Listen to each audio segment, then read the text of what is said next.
Apple Vision Pro masih banyak banget kekurangannya.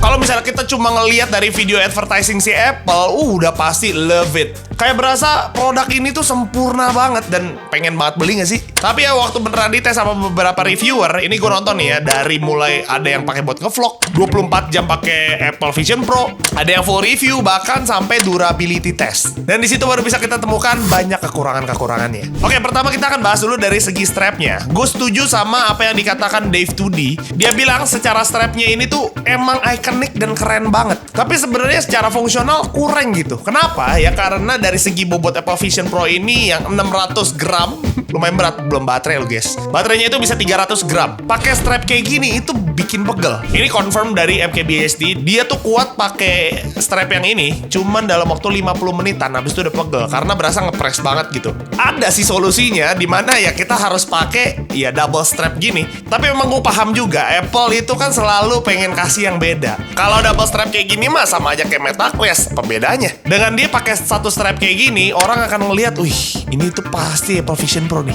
Kayak udah yakin gitu. Jadi ya kalau lu pakai buat penampilan bisa pakai yang single strap, tapi kalau enggak pakai yang double strap. Kelemahannya ada nggak? Ada lah. Waktu lu pakai ini jelas nih rambut lu jadi jelek kayak ngeplek gitu cuy. Dan jangan lupa ada extra cost-nya.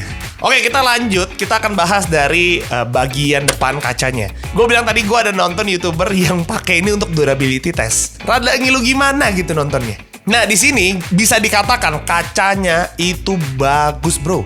Dia coba nih buat sengaja tabrakin diri dia ke tembok ya kan. Terus bahkan dia pentok-pentokin sengaja nih ke tembok. Dia lempar dari beberapa meter gitu ya ke bawah. Ada yang di karpetnya dia, ada yang bahkan di lantainya dia secara langsung. Secara dent atau secara kerusakannya itu bisa dikatakan normal. Nah, tapi memang sih waktu dia pakai ternyata speaker di kiri gue rusak. Sampai yang terakhir dia lempar dari posisi yang tinggi banget. One.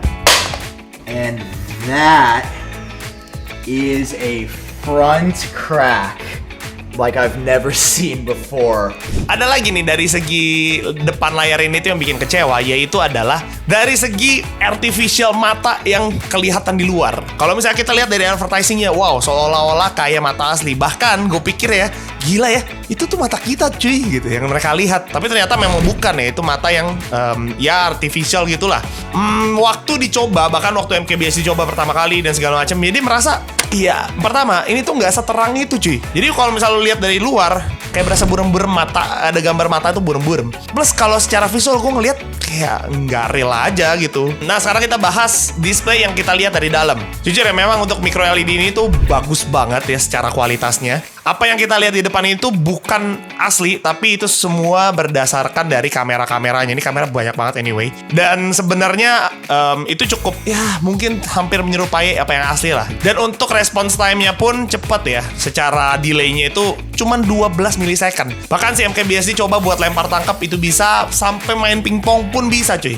Yang jadi permasalahan adalah VR, ya tetap VR. Dimana waktu lu pakai pasti tetap ada field of view-nya, dimana ada edge hitam-hitam di bagian samping sini gitu ya. Gua nggak tahu sih kalau pakai beneran itu apakah cukup mengganggu atau enggak.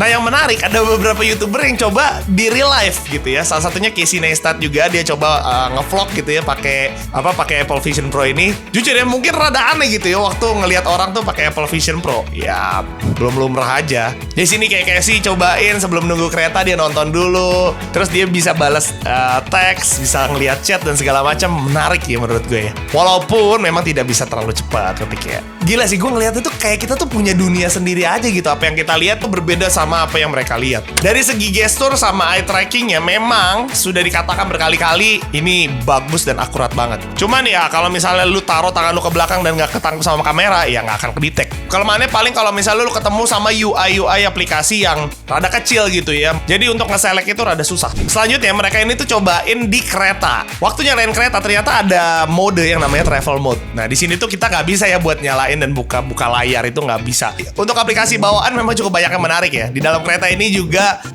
dicobain pakai mindfulness apps ya. Jadi istilahnya kayak lu semacam semacam sih meditasi gitulah. Terus dia juga cobain ya di mall atau di mana gitu ya, pakai encounter dinosaurs. Itu yang gue sempet juga bahas di video gue sebelumnya, dimana akan ada sebuah space yang kebuka dan lu akan melihat dinosaurus di situ. Ya walaupun gue juga nggak tahu dinosaurus itu ngapain waktu udah keluar palanya gitu ya, I don't know. Dan untuk kekurangan dari segi aplikasinya, of course ya, aplikasinya itu belum terlalu banyak cuy, cuma 600 aplikasi. Belum ada Spotify, Netflix, sama YouTube. Ya jadi lu bukanya langsung pakai Safari aja. Ya oke, di sini gue pengen bahas dulu ya. Ini fenomena yang real menurut gue, karena ada ya dimana si YouTuber ini tuh makan sama temennya pakai Apple Vision Pro berdua-duaan. Gue kalau misalnya ngelihat orang kayak gitu, well, aneh gak sih? Kebayang gak sih kalau VR ini terus berkembang, dan sebenarnya udah pasti akan berkembang, dan semuanya ini akan pakai VR kemana-mana, which is akan membuat kita semakin jauh sama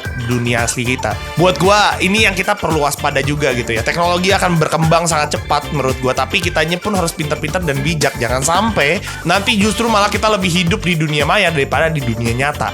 Ya itu opini gua sih. Nggak tahu deh kalau kalian punya opini sendiri, tulis di kolom komen coba. Ya kalian bisa lihat aja deh ya dari FaceTime ya. Gua pribadi ngelihat FaceTime memang keren cuy, keren banget. Dia bisa membuat personas gitu ya. Walaupun memang di sini personasnya juga masih beta, tapi sebenarnya udah cukup bagus kelihatannya. Berarti koneksi ini bakal bisa jadi bikin lebih real lagi. Tapi tetap nggak sih lu ngelihat orang yang lu udah tahu itu cuma avatar, akan beda banget rasanya. Kayak buat nonton pun gitu ya, memang keren banget ya. Lu bisa immersive, bisa ganti-ganti backgroundnya, suasananya. Tapi tetap lu cuma nonton sendiri bro.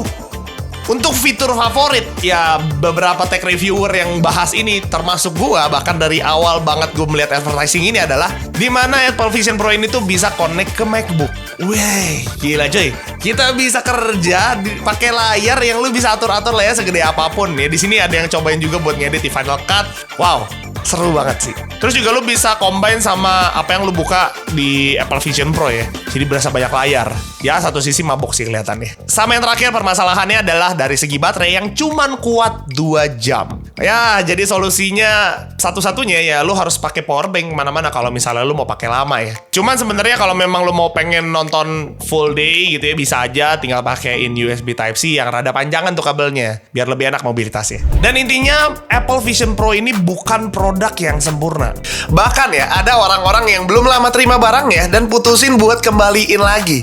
Emang sih Apple kasih garansi itu dalam 14 hari. Mostly alasannya sih karena nggak nyaman, bikin pusing, sakit kepala, bahkan mata capek. Tapi bukan itu yang harusnya kita lihat, karena ini produk pertamanya Apple. Dan semua produk yang Apple buat pertama kali memang nggak sempurna. Tapi kalian bisa lihat sekarang, entah iPhone lah, entah MacBook lah, entah iPod lah, semua orang pakai. Kalau misalnya Apple Vision Pro pertama aja udah begini, kebayang nggak sih lu versi-versi selanjutnya kayak gimana? Ya banyak yang bilang juga intinya, kalau buat sekarang lu beli, mending jangan deh. Tungguin aja di versi selanjutnya. Dan yang terakhir pesannya adalah beli saham Apple. Segitu aja dari gua. Kalau misalnya kalian punya kritik atau argumen yang berbeda dari gua, boleh banget tulis di kolom komen ya. Saya tunggu dan kita diskusi sana. Segitu aja. See you di video gua berikutnya. Bye bye.